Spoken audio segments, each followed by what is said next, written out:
Hi అండి.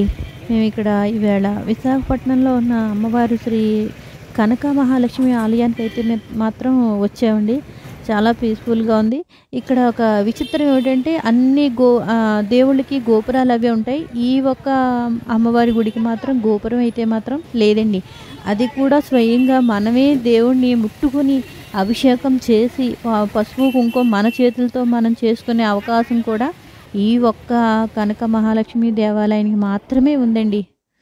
అమ్మవారు ఇక్కడ స్వయంగా వెలిసారని భక్తులు నమ్మకం కూడా. శత్రువులు దాడి చేసినప్పుడు ఈ విగ్రహాన్ని నూతిలో బావిలో పడేసేటండి చెప్తూ ఉంటారు. బావిలో ఉన్న అమ్మవారు భక్తులకి కలలో ప్రత్యక్షమయ్యే తనను బావి నుంచి బయటికి తీసి ఎలాంటి పైకప్పు తలుపులు లేకుండా ప్రతిష్ఠించాలని కోరడం వల్లనే ఆలయానికి పైకప్పు నిర్మాణం లేకుండా కూడా గుడి కట్టారటండి ఈ విధంగాను.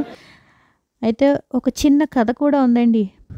ఒక సద్గుణ సంపన్నుడైన ఒక బ్రాహ్మణుడు కాశీకి వెళుతూ విశాఖ తీరం మీదుగా అక్కడ చేరుకున్నట్టండి. అమ్మవారి విగ్రహం ఉన్న బావిలో స్నానం ఆచరించి సేద తీరేటండి.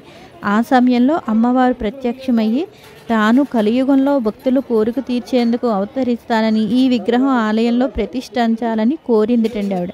అయితే బ్రాహ్మణుడు తాను కాశీకి వెళ్తున్నానని మన్నించాలని ప్రాధేయపడ్డట. ఆగ్రహం గురైన అమ్మవారు తాను వామహస్తాన్ని పరిగానే ఆ ఆయుధంతో బ్రాహ్మణుడిని సంహరించేందుకు సిద్ధమవుతుంది. దీంతో బ్రాహ్మణుడు శివుడిని ప్రార్థించాడు.